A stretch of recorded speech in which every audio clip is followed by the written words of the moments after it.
Welcome to iOS Sprinter Course. So, in my real session, I'm going to discuss about maps, iOS maps as well as Google Maps.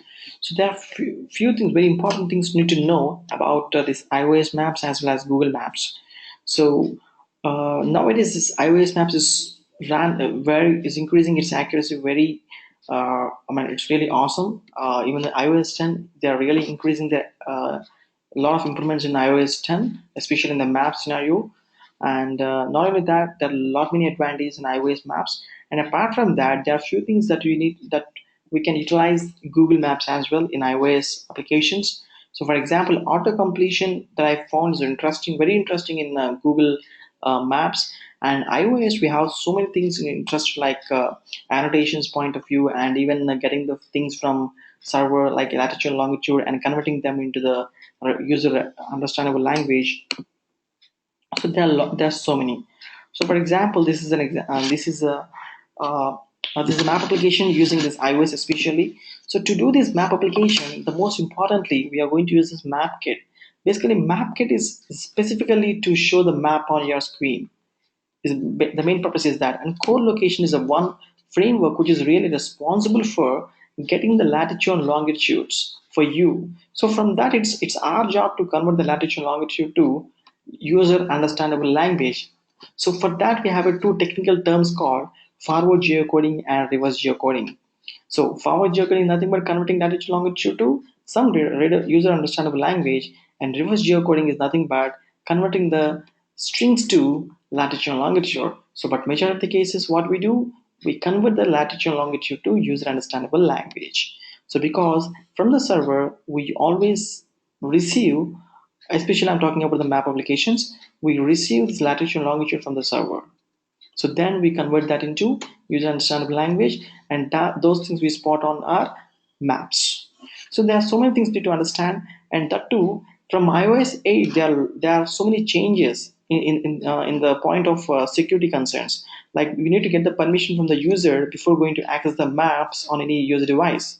So that's the reason why when you're going to access any applications like location based applications, it's always asking some permissions. So that's really important from iOS 8. So they made it mandatory to get these approvals from the user before our developers applications uses the user's locations basically.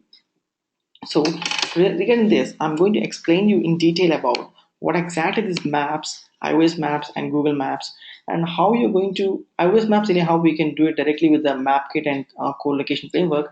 But how you're going to integrate the Google Maps? So for that, we have a for iOS developers especially Google Developer Console.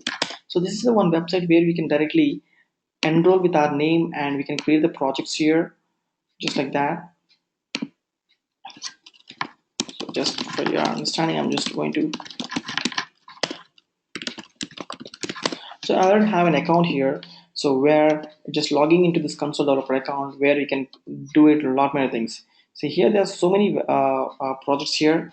So I already did it a lot many things, and even there are so many projects already given. Created here, isn't it? So we can just need to create the projects and get the keys from this portal, and say we need to maintain the same key which is generated from this portal and copy the code from here and paste it in our export project.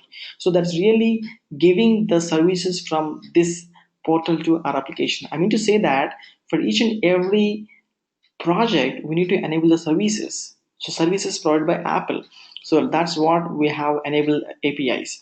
So for accessing the Place API, we have a Google Place API. For accessing maps, we have a Google iOS Maps API. So for accessing Street View, we have a API for that. So for each and everything, we need to enable it. We need to enable that API. So for enabled it, and the important thing is we should give the some bundle ID. So everything we just need to get this and give the access from here.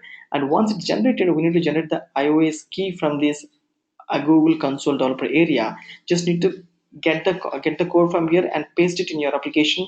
So that's a one thing which really gets a communication between this portal and your applications, especially here. So that's really creates a bridge between that console and our application, so that we can get all the Google services into our application. So I'll be explaining in detail how to create a project onwards till deploying the app to the server. I'll explain in detail. So thank you so much for your time.